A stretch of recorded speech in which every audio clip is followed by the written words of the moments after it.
This is Curtis Sherrod's Top 3. And one of my guests on Top 3 is a gentleman of distinction, is a man of renowned skill sets. Some folks even call him, AKA, the president of hip hop. I call him Courtland Hankins. I call him Prez sometimes for short. You know, he represents an organization called Project X, and we're just gonna welcome him to the show. You're even gonna help me clap for you. How's that? Have you ever clapped for yourself? Not in a long time. Let's do it, baby. Let's do it. Clap for you. Clap for you. Welcome. So listen, man. I'm glad you're here. Yes. And the reason why I wanted you here, as I look at some of the things that you've done, when it comes to politics, you keep your finger on the pulse of that. Try to. And so, in your opinion, as far as political leaders, right? As far as African American political leaders, if you had to say a top 3, who would be on your top 3? Oh, I can run that off real quick. Coleman Young. Whoa, stop there. Coleman Young. Right. Who was Coleman Young and why? Coleman Young was the first African American mayor of Detroit, right? And why he's an inspiration to me, he talked big, and he talked about dreaming big, right? And I like that, right? And by putting that talk out there, I think he got people to believe, and his goal was to make 100 black millionaires in Detroit, and I think he might have actually, accomplished that goal. I think so. I think Detroit had the largest black middle class in the United States. Mm-hmm. You know, So he's definitely one that comes right off because I like to talk big. I'm so glad you said that because I think he's underserved. Yeah. I don't think people give him his props, you know. So all right, number agree. 1. All right, so Deuce. Who's 2? Jesse Jackson. Jesse? Yeah, coming up in the '80s. I mean, I was in junior high school. Run, Jesse, run. Did you run? Did I run? Did you run to the polls? Did you run to the ran polls? around them, right? I was too young to vote, right? But it was definitely the first time that actually seeing African American run for president, and again talking big, doing it, and setting a platform for the next person who actually accomplished it, Barack Obama. So that's your top 3. Okay. And you spoke about DC. You spoke about Jesse, right? Give me some feedback on Barack. Why he made your illustrious list? Well, it's hard for him not to because he's the first African American, the first black president. I mean, coming up at the time we came up, my son was born in 2008, the year Barack was elected. So, as we were coming up, the dream, right, outside of Jesus Christ returning, right, and doing what he's going to do, was having a black president. That was like the ultimate. You have all, Jackie Robinson broke into the majors. You had so many. There's always the first African American to do this, that, the third. Mm-hmm. The first black president was always like, we do that, we can do anything, right? And Barack Obama was the first person to break that glass ceiling. That's the ultimate, top of the glass He ceiling. had 2 firsts. I think his other first, he was one of the first to have a first lady who was mad fine.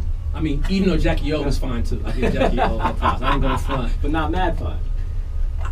The backyard. Michelle had the backyard. I'm just saying, Jackie had stylish gear and all that. But anyhow, we're going to go back. Yeah, all around. That's a good way to say it. She was all around pick right there. So, I'm just curious. Where do you rate Malcolm X and Martin Luther King in your breakdown here? From a political standpoint, I kind of put them outside of the political category because if I did, they would have had to make the top. Oh, so they transcend the list. Yes, okay. They were activists, revolutionaries, whose movements were politicized, but they weren't politicians, right? So I kind of took that. When you say political leaders, I'm thinking actual politicians. Gotcha. But where Malcolm and Martin lie, that's Mount Rushmore of black people, right? So in general, Malik El Shabazz. Yes. Brother Malcolm. Yes. prisoner number 577-24446. Ooh, you are good. Is one. I just made that up, man. Oh. So if y'all looking that up, That's still good. That was fine, all right. That was fine. You had me. I should know better. Detroit Red. There you go. There you go. He Yep. is my favorite leader. Period. Bar none. Bar none. Mhm. I think that if he was allowed to live, if you review the things he was touching upon Mhm. for us to do, not as a people but as a nature. Yes. As a nation, if we would have fell suit, we'd be so far ahead. So let's talk about the Reverend, the good Reverend Mr. I Had a Dream. Mhm. You know, what about him impresses you? Well, I mean, his oratory skills. I mean, when you listen to the vibrancy in his voice, he really sounds like you hear. But that voice comes on, you stand at attention. Your hairs come up. It's like God is speaking through. You know, him as a vessel, just through the voice, you just feel it. That's something special. Then you look at how young he was. Yeah. Right. Yeah. That's amazing that he was able to be in the forefront of this amazing movement that shifted not just America, it shifted the world, right? And this was a man who started in his mid-20s, and you know, through the next decade or so, yeah, he's still a very, very young man, and that to me is amazing. And what impresses me about Martin as well, Martin had money. Martin's family had money. People don't ever talk about that. Martin wasn't struggling. Martin's family had paper. They had a house. Father was a distinguished reverend. Right. They were like upper middle class. He could have been like, whoa, I'm not trying to compromise my loot and mess up what I got going on. He put his life on the line for his cause, for the people, and he knew he was going to get killed. Well, at least he practiced what he preached. He practiced what he preached, man. And so. Are we at the mountaintop yet? Oh no. How far are we, man? No, we've got a long ways to go. So if Martin was alive today, talking to Malcolm, what would they be saying to each other? I'll be Martin, you be Malcolm. Brother Courtland. Brother. I really fit. No, I'm not even gonna play with him because he's too serious to play with. But what do you think they would be saying to each other? We're a little behind. Right. We set a platform. We created a template. Right. We changed policy. Right. We were very instrumental in changing policy.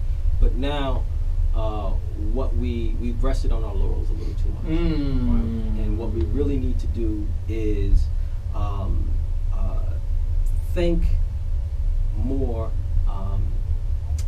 as a nation within a nation. Gotcha. Right? If I'm playing Malcolm. Right. Think more as a nation within the nation. Wow, I think George Clinton said that, but that was one nation under a group. Don't mind me. Don't mind me. So your organization is called Project X. Tell the people about that. Well, first and foremost, Project X, kind of one of the rules of Project X is we don't talk about Project X. Oh, so you know what? But I made a mistake. It ain't Project right. X. We're talking about, you know, the nefarious, the ninja warriors. But I tell you, Kurt, you know, it's a beautiful thing, and it doesn't have to be kept secret. It's just one of those things where I like that though. Not everything's for everybody though. Right. You know? And we, as again a nation within a nation, sometimes we need as Black people, and especially with we're reminded of that every day with what's going on now in this current administration. We still need safe places that are sacred, right? That are specifically for us, FUBU, for us, by us, in terms of us being able to work. Relate to one another, work on our relationships, and how we relate to one another, and build with one another without any outside influence. Those are skills. So that was like one of the touchstones that prompted you to form an organization? No question. So, speaking of forming things, right? If you had to form an escape plan, right, and you had $5 million and you can move to any 3 destinations in the world, what would be your top 3? Ghana. Oh, you see, you always throw me off and surprise me. Ghana. Why Ghana? Ghana is one of the first places in Africa that granted African Americans dual citizenship. And that's right. Break down dual citizenship. Okay, dual citizenship is the ability to actually be a citizen in 2 nations. So I can have a bank account there, and I can have a bank account here, on my passport. Right. I can. All right. And the reason citizenship is about security. You can buy property and land. Right. Yeah. Exactly. And when you're a citizen of a nation, you're really guaranteed security. See, I know how you think. Right. when you get your citizenship for Ghana, take me with you so I can have that too. I think that's a good idea because we gotta bounce. If we gotta bounce from this place, we gotta be able to say, yo, I got a passport. I'm Guyanese. Drop and roll, baby. See, I'm gonna mess it up. Guyanese, you're from Guyana. I'm in the wrong place. It's just pronunciation. It's a pronunciation thing. Number two. What's your 2 spot? My 2 spot would be. That's a good one. Brazil. Just because I just love the vibrancy of Brazil. I can see you getting your capoeira on and all that. Yeah, capoeira definitely. You know it's gonna be problems for you though, right? No, I'm good. It's gonna be problems for you. No, I'm good. It's gonna be problems as far as you getting a job. You see how I did that? You see what I did just there, right? That's that Tai Chi, baby. Yes, sir. All right, what's number 3? Number 3 would be. It's got to be a tropical island. Okay. And I would say the Galapagos Islands. You know what? Listeners, party people in the place to be, we have Courtland Hankins here, a man of many interests, a man of many talents, and a man who consistently befuddles me with the choices that he makes. I'm intrigued. Why did you pick that spot? I feel like Darwin now. Go ahead. Yeah, exactly. I mean, I'm interested in science. Galapagos Islands, even before Darwin. Right, I knew that was, before I found out that's where Darwin kind of did most of his studies and where he was located and coming up with his evolutionary theories. I used to have, I think it was Time Life or whatever, used to have these animal cards that you could order back when I was in elementary school. And I remember my aunt getting all these, I had a big stack of animal cards, kind of like in the old telephone Rolodex. Sort of. So I was into all of that, reading all the information, and I was always intrigued by a lot of the species that came from the Galapagos Islands in those regions, right? So that was always like, oh, I would love to go there so I could just see. I was that, kid out on the street, nerdy, who was, inspecting ants on the concrete. That was you. That was me. That was right. you. People was like, what is this dude doing? Wow. I kind of tempered that a little bit as I got a little older because. Girls wasn't checking for a guy who was, So you figured they check more? Concrete. You figured they would check more for a hip hop president? I did. This is Curtis Sherrod's Top 3. Top 3. Hi, my name is Curtis Sherrod, and welcome to Curtis Sherrod's Top 3.